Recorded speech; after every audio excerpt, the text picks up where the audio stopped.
just taking a drink and just getting ready. We're going to Infernal Shrines, by the way. And I just hear Kendrick yell something into my ears and I just start laughing.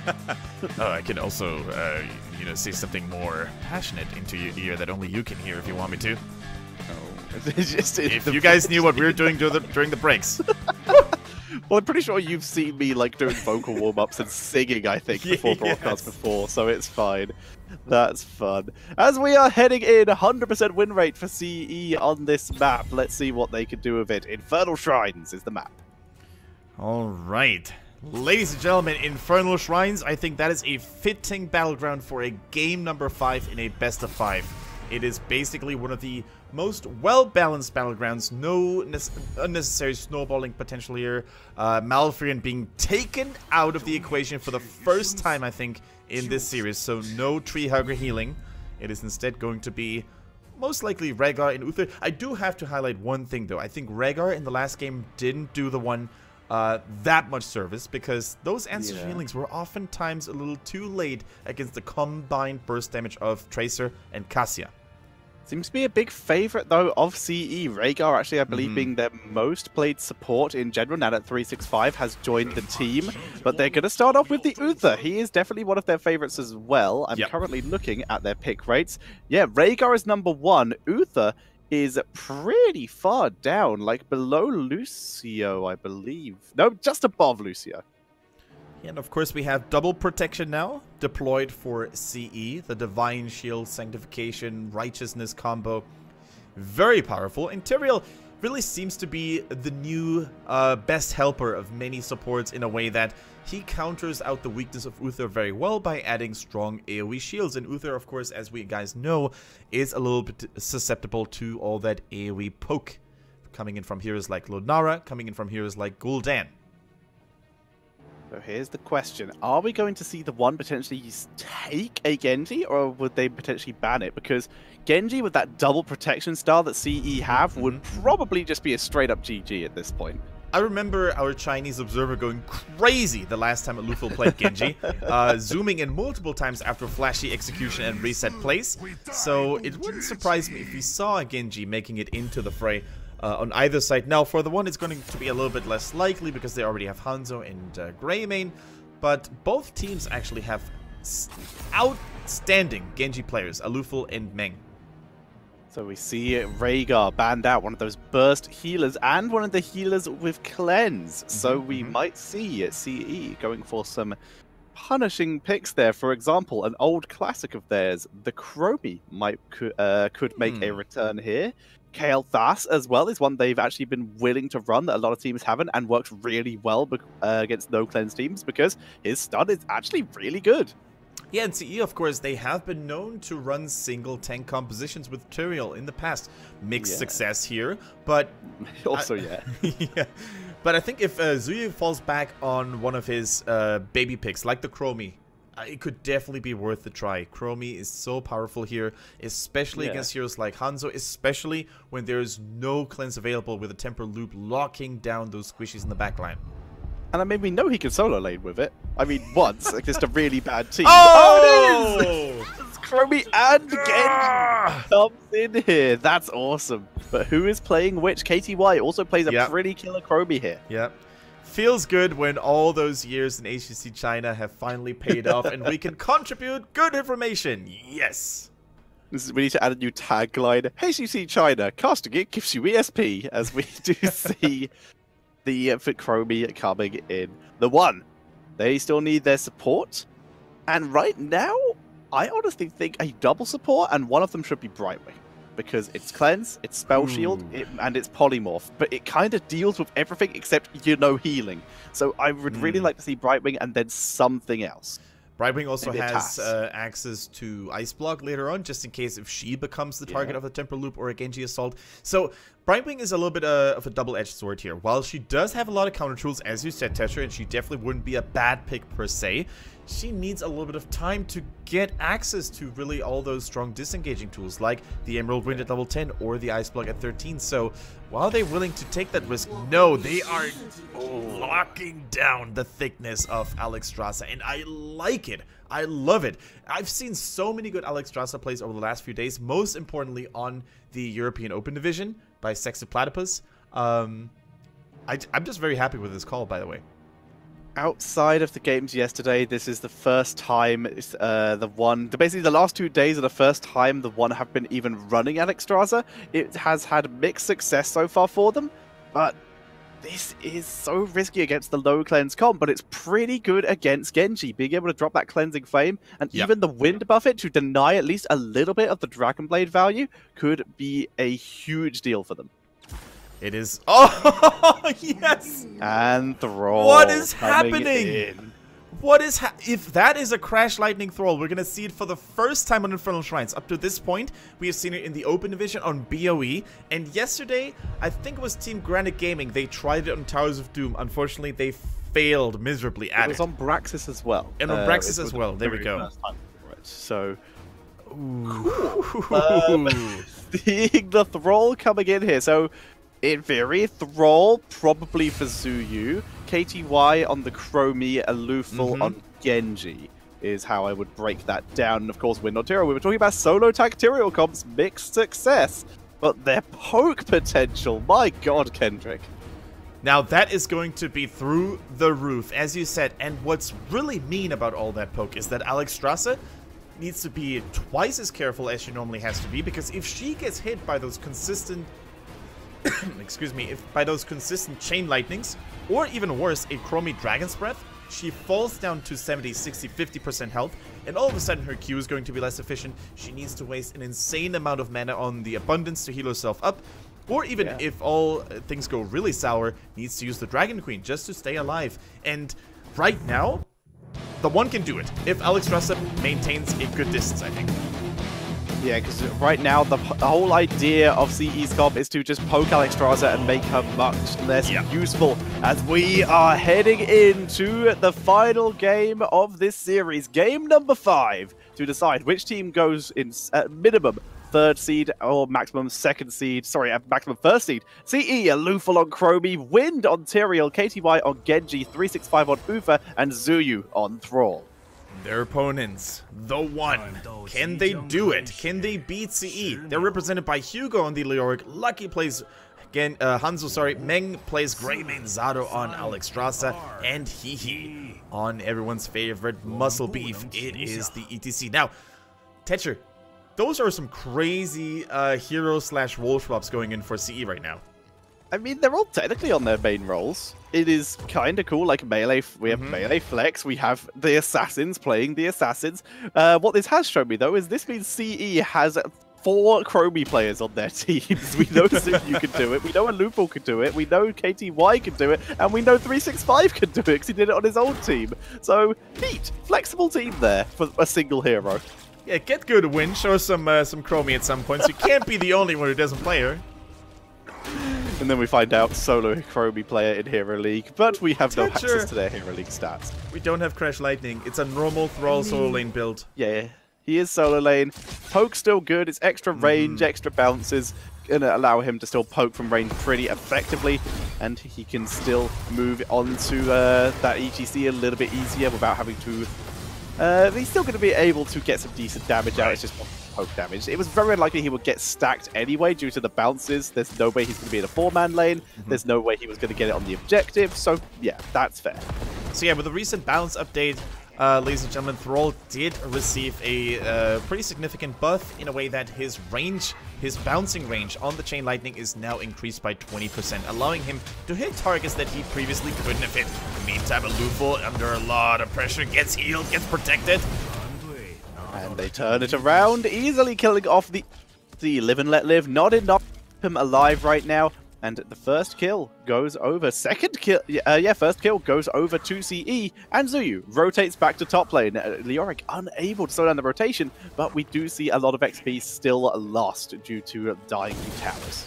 Alright, he already suffering a little bit there. He tried to go for the play, he couldn't make it happen, unfortunately. But it is safe to say that Hanzo, for the first time in this series, is going for a Q-centric build, which of course will net him more damage and more range as he completes the quest.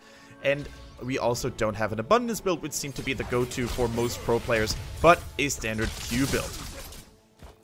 Indeed. Like, we see the alteration. It's abundance or Q, which is very fair between the two. We usually see the speed. Yep, exuberance is what we see on that level. It's pretty standard here. Alufal, pretty in trouble, but gets behind 365. Wow. That's pretty nice bronze talent value, poking He down a bit.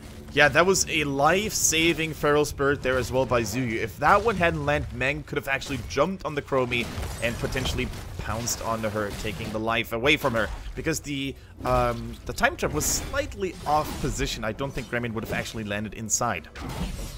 We're still seeing Manatide even with Echo of the Elements as opposed to the Crash Lightning. So kind of cool to see. Kneel Peasants for Hugo. You can see him shredding through those skeletons as the one take initial position already onto 10. And it looks like CE, they don't intend to fully engage onto it. In fact, they're just going to poke in from afar and try and get some damage with Alufal. Yeah, Lufal trying his best to throw Sand Blast and Dragon Breaths onto the enemy team. Actually landed one against Zado, which ideally is the best target for him to hit in the first place. Another one!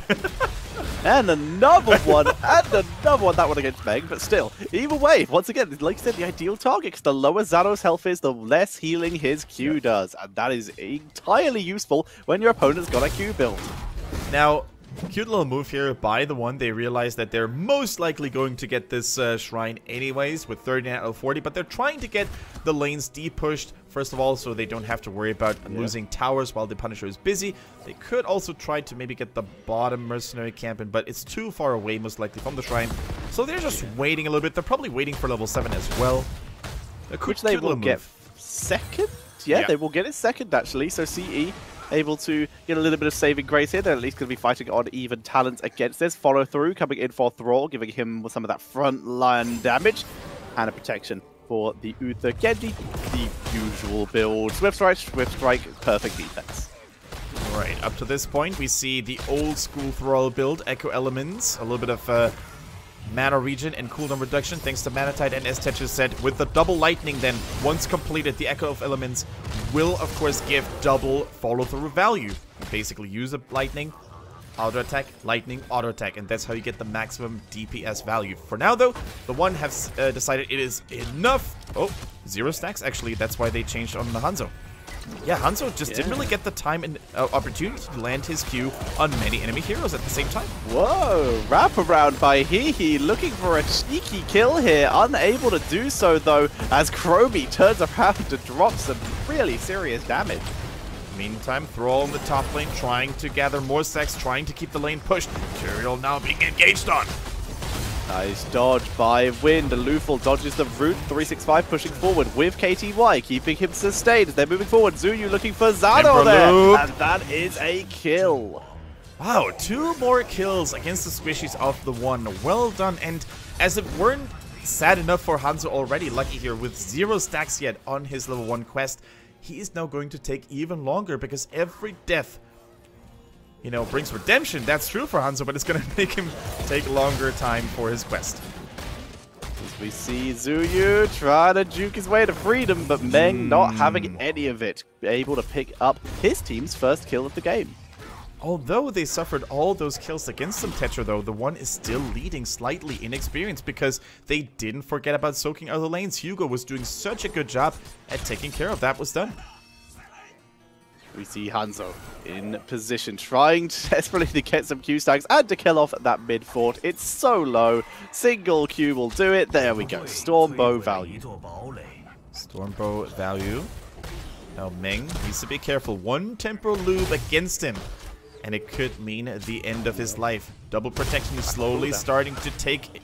Oh, Judgment!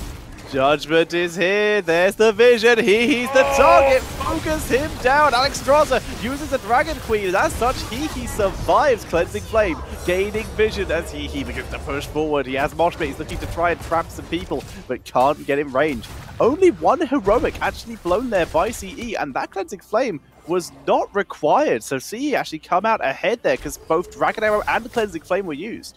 Yeah, Judgment, of course, is way more forgiving cooldown-wise than Sanctification if you don't get value from the play. And here goes the Temporal Loop against ETC. The Sundering puts him closer to the towers, and he is in trouble. But he keeps surviving. He refusing to die into the abundance. Gets the heal here, but a lovely stun by Uther. Is it enough as the Dragon Blade shred through the Alexstrasza already? And KTY looks for ETC. Why would ETC die? There we go. Finally taken out. It's Chromie for 3 members. Greymane, Alexstrasza, and ETC all taken out. I think he expected to maybe not survive because of KTY's superior mobility on the Genji anyway, so he tried to make the aggressive play for maybe Hanzo to kill his brother, but yeah, it was a little bit questionable, wasn't it? Oh, no! Holy Radiance! Uther with a sniping. Fantastic stuff. Can you still hear me? I can. I had a quick lag. I think that was full internet because the call went silent. Okay, no problem. I'll take over for a bit until we have... I'm back. I just need to refresh. Cool. What time were you? Are you still on 9? I think I should be between 9 and 10. Yeah, something along those I lines. am on 8, 9-ish.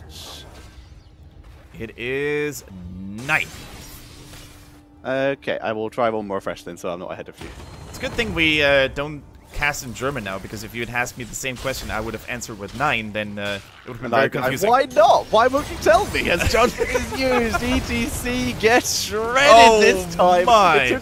It took 4 heroics, 3 heroics, sorry, but they got him. And Zuyu able to escape as they come back in. Cleansing Flame, trying to snipe Zuyu, but they can't finish him off thanks to the shield. KTY under a little bit of pressure here. Meng is on the chase, and it looks like CE have taken a page of Granite Gaming's books yesterday because, sorry, it was Singularity Gaming, because they played the exact same composition, just with different talent build, obviously, but Judgment Sundering, what a disastrous combo for the enemy team if it connects. And 9. Awesome. As we see the entire team of CE just putting on such a show. It, like I said, takes 3 heroics to kill ETC. He has been so tanky this game. But we are seeing Chromie seriously gaining those stacks and putting himself in a good position. Laser guided onto Meg in this fight as even KTY drops a little bit of damage there. Yeah, KTY with a poke swift strike. Here goes Abundance though. Alexstrasza keeping everyone safe and sound while also carefully positioning herself in the backline, in the bush actually. Here goes the engage. Once again, onto ETC, the Dragon Blade with Divine Shield. Zano is focused with Buffett, trying to save it, but the Swift Strike's getting reset. Good Dragon Arrow, buying some time, but it's still a massacre as we see everyone except for Leoric and Hanzo go down. Leoric falls Hanzo, retreating all the way to his base. It's another 4-for-1 here in favor of CE. Dragon's arrow came so late from Lucky. Maybe he could have used it earlier. I didn't really see if it was on cooldown, but if it wasn't, then he missed the opportunity to potentially save teammates. Now, the time walking pursuit now completed as we saw for Chromie, but here another look at that beautiful damage. Look at ETC just melting under all that Genji Thrall pressure. And really nicely done here. Chromie positioning herself right up the top, finding another shot onto Meg. Easy kill there. And Lucky, his team are only 2 away. You can see him looking to position himself for the scatter arrow, but he did not want to get himself killed off. As such, the objective went over to CE. Yeah, beautiful display right now from all that CC, from all that single target lockdown. The Judgment into Sunder, into Uther stun. That is exactly what they need against the squishy backline. Only ETC really providing a bigger obstacle. Even Leoric can't be all that tanky, especially if you dodge the March of the Black King. As such though, the Punisher remains relatively harmless onto the keep. It is still 11 minutes and 20 into the game. But if CE keeps up that momentum, with that 16 advantage, I don't see a chance for the one to make it out. And even if they were to counter-engage, Sustain is now super available for CE. They have Benediction for Uther. Tyrael, just so hard to kill anyway. Thrall even went for the Frostwolf's Grace and the Tempest Fury, so getting all of that Frostwolf stacks, and of course, time out for Chromie. Yeah, and I actually got to give a lot of credit to Zato. Although he looked a little unfortunate in that last engagement, he actually had good reactions on that Dragon Queen, applying the wing buffet as well to really keep everyone back at least for a little bit. KTY, are you going to get that fountain? Come on, I know you want it. KTY. There we go. He wants it. Yeah, fountain goes down, and also down goes the tower. Nicely done. Soaking XP for his team, trying to get them towards level 16. Needs to be careful though, because if at any point CE rotates, guess what? Everything's back. The combo, the Sundering Judgment combo is available. Very true, and I also have to give a lot of credit onto Zuyu, because normally Thrall is one of the easier to kill targets if he is in the thick of things, if he is frontlining next to a Tyrael. But with all that protection, the Divine Shield, the Justice for All, there is so much distraction and confusing going on, they can't even find a good moment to apply all that pressure on Thrall. And let's face it, how are you ever going to have a good mosh pit against all that stuff? You gotta get everyone in the initial power slide or hope Hanzo can set up for you, but so far that opportunity has not arrived. Maybe Entomb might have been the better option for that reason, but Hugo looking to just try and add some damage for his team. Yeah, I wouldn't really have hated the Entomb, as I said, because not only can it be used aggressively to maybe lock down a Thrall or isolate a Chromie, but it can also be used as an obstacle to basically prevent some of the follow-up damage by Genji or Thrall. March of the Black King, of course, keeps Hugo much more healthy himself, but is it really going to be worth it? Let's find out here. CE posturing up very aggressively. They are fully aware of the fact that right now TheOne can do nothing to prevent them from taking this fallen Shaman camp. Shaman going to be pushing in the top lane as CE sets up to push in the mid lane. You can see Wind thinking about it, but no one's really an ideal target here. And without minions, they would be diving under towers. It would still be risky. Not many stacks there, as you can see, for that Wizened Duelist. All right, level 20 is now available for Chromie. She is faster than anyone else when it comes to that. And we go for the double temporal loop. That is super cool to see. So if they don't get it the first time, then round 2 shall be available. I'm curious to see. Like, you don't see stuck in a loop very often, so it's nice to see it pop up here. All right, Alex Strasser, by the way, is going to have to be double careful now, because if she gets caught in temporal loop, it could be lights out very early. And we saw that Hanzo still hasn't completed his level 1 quest after almost 15 minutes. Hugo takes a lot of poke damage. He's trying to position himself. Judgment, stun, root, dead. Oh my god. A huge amount of damage dropped by CE here. Dragon Queen comes out with the Cleansing Flame to try and keep him alive as they push forward. Good damage onto KTY, but he dashes away. Hugo looking for his opportunity. Zuyu tanking through Meg here. Temporal Loop still available here. Oh, March!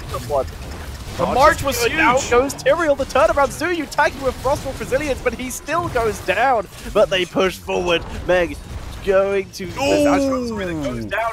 Hugo tanking through this. It's up to a Lufel really to do the damage here as the scatter arrow comes in. But Hugo really carrying his team through this fight. Yeah, Hugo absolutely making the plays happen, absorbing so much damage onto himself, and then having a golden March. Now, Genji's on the chase for his brother, though. He's still relatively low, took a healing fountain, but it is the red-purple Punisher that is going to be unlocked almost only exclusively thanks to Hugo and Lucky. Fantastic performance by him, once again underlining why Hugo is an absolute star player in the scene.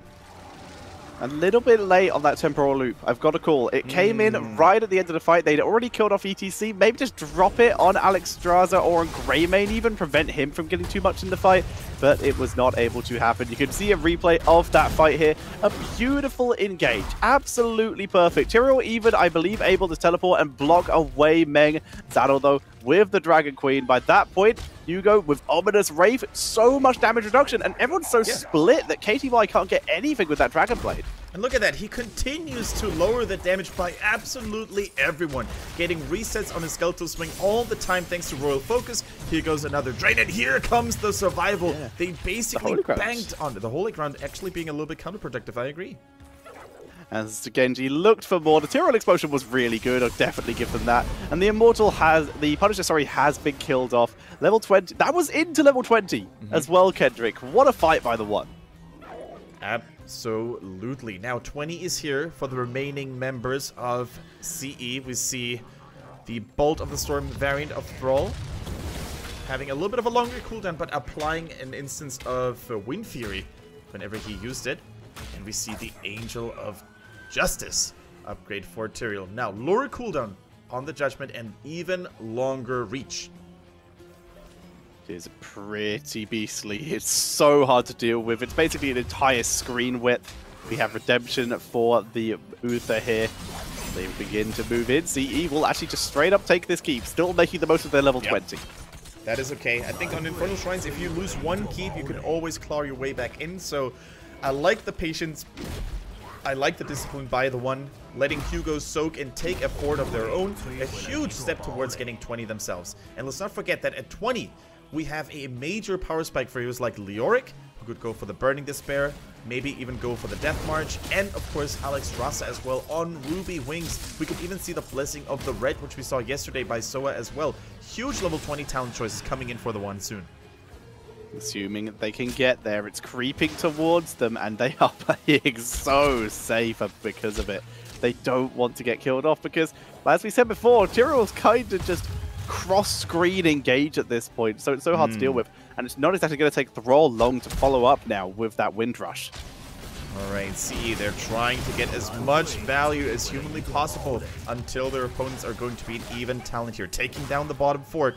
Chromie isn't even fully stacked yet, 49 only. So that isn't even her final form. We're going to have to see some even bigger late game performance by Alufo.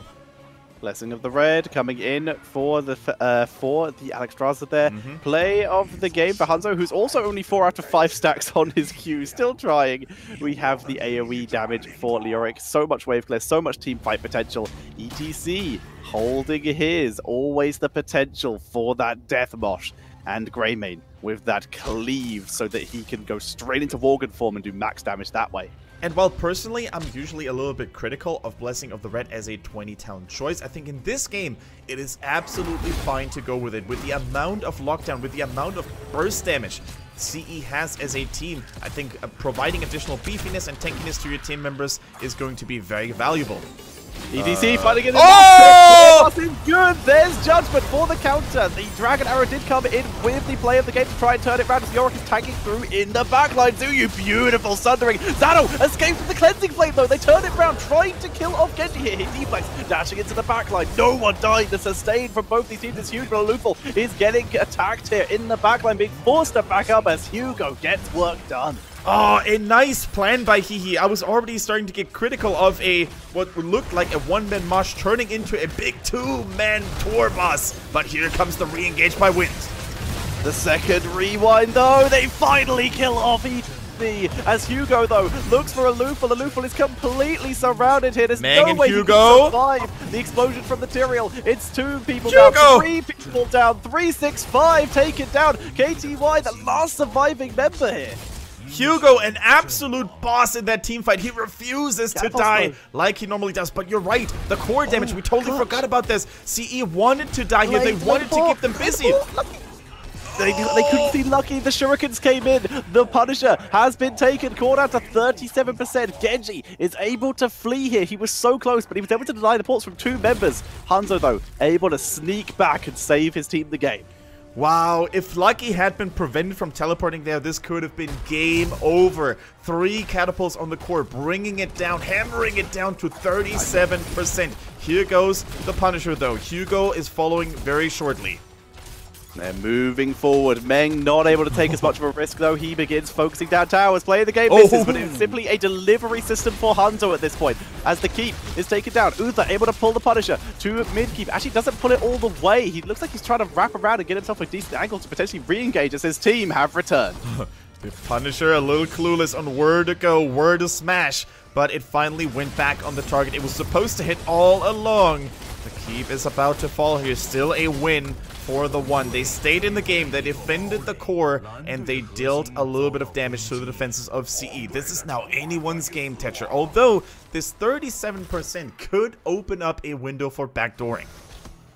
Yeah, I mean, Thrall is a really decent core-killing hero if you give him a little bit of freedom here. If he's able to sneak around while his team delays, might be able to do it. And of course, Sundering, a fantastic delay tool, 2 catapults into the top lane. Currently, no one dealing with them. Yep. And we see the one beginning to pull back as 5, looking like that is how they are going to solve this problem. Lucky is now going... Stormbo's not done.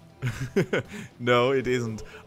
Lucky, by the way, is now going to be the dedicated clearer of the top lane. He is basically a pseudo global hero at this point, similar to, let's say, a Dehaka, let's say a Falset, but he's going to have to be very much on point. The Dragon's Arrow needs to come now.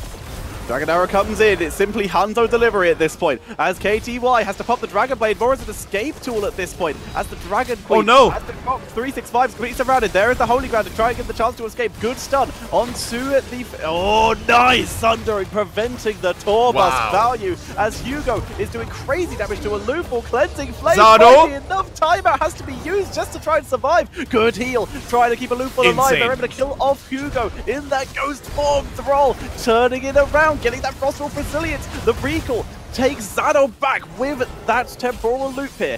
And as such, it's going to be a 1 kill to 0. Absolutely insane. The amount of precision and timing CE had when it comes to dodging the Dragon Queen's cleansing flame and when it comes to keeping everybody alive. Uther and Tyrael working so well with one another. But now, the one is on full retreat. They realize their core is getting sieged up by those catapults once more. Leoric is so far behind, still 20 seconds. And this is going to be a fallen shaman camp for CE. It's just getting so dramatic. The drama is heating up, and it couldn't be any more interesting to find out who is going to win this best of 5 and who is going to advance to face SPT.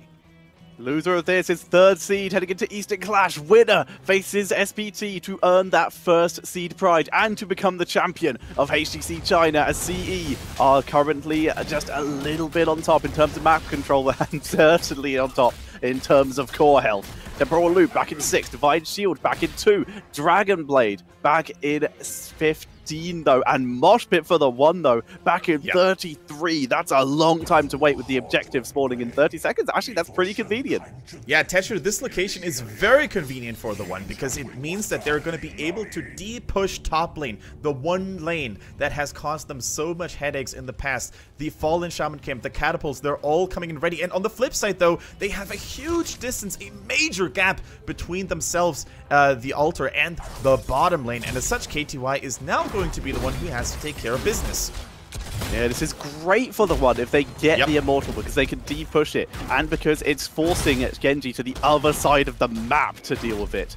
See the vision here for the 1, showing that they have no idea where CE are. As CE is setting up, Meg is the target. Here comes the teleport in. Nice face melt, Sundering, Judgment, focusing Meg. Meg is they got him! The cleansing flame. They interrupted the mosh pit, set it onto the 10-second cooldown temporal loop, trying to kill Hehe before he can ruin everything. The temporal loop though, able to push it back. Dragon Queen focusing down. The loop is dropped low but is still alive. Nice dodge by KTY, preventing the Tor bus. He survives on no health, getting out of there. Win may fall here, but it might be a sacrifice worthy to save his team in the game. Still a 1-for-0 trade, and everyone escapes the fangs of Hugo. If you thought that Brayman is the only late-game carry here, you forgot about Leoric. The increased damage of draining hope when with the burning despair whenever he lands on a hero. The AoE is real, and he was constantly harassing the backline of CE. Chromie had to run away. Thrall had to run away. This was so well played, given the fact that they lost Grayman so early on.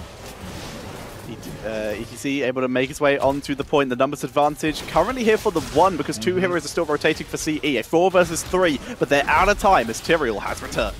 They have returned, and so much additional health points on every single member for the 1 because Alexstrasza keeps pumping up the buffs. Judgment goes in. Dragon Arrow this time though, super good onto a loop. Getting pressured by Hugo, and Hehe this time is able to survive, and Greymane has returned from the dead. He's going after Genji, who's able to move back. Here comes the temporal loop, but with Thrall already dead, they don't have enough damage to blow him up, and Meng will survive. Now, this is a huge blow for CE because without Thrall, there's very limited kill potential. And look at how tanky everyone has become for the 1 because of the blessing of the red. Zado isn't even touched at this point because they have so much to do with the frontliners, with Hugo and with Hehe. CE now feeling what it, basically getting to witness what it feels like when you have to defend against catapults. The core almost taking crucial damage. But with this Punisher, it is not an arcane one, so it's not the strongest when it comes to sieging, but the mortar could still prove to be very valuable. Chromie porting back to base. This is the best case scenario for TheOne in terms of protecting themselves. Worst case in terms of ending the game, because they have to go for a fort, a keep, and then a 100% core. Yep. This is the worst lane this could have spawned in terms of ending the game. But once again, their core is now super safe for a very long time. 10 seconds until Zuyu and the Thrall is back, and they need their War Chief. They need the Sundering. A great bait behind the wall. The Punisher losing so much health for no reason here, because it derping around a little bit here. Teriel goes in. This is all in or nothing for CE.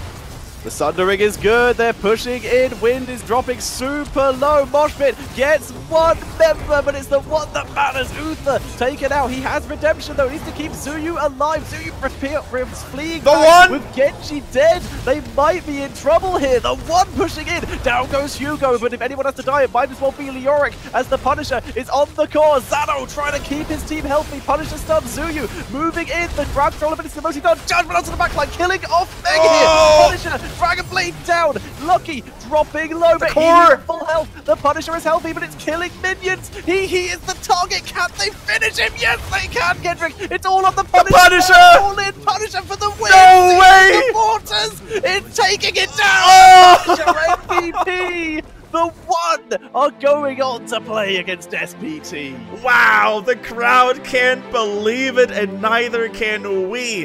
What a way to finish game number 5. Everyone died. CE defended this so well, but in the end, it was the PvE mortar damage that finished the game and sealed the deal. What a way to finish the series. TheOne, they continue to impress, and they continue to look good in those hoodies. They vow, they are proud to be moving on in a minimum second seed, but they still have one more to go. They will have to play against SP.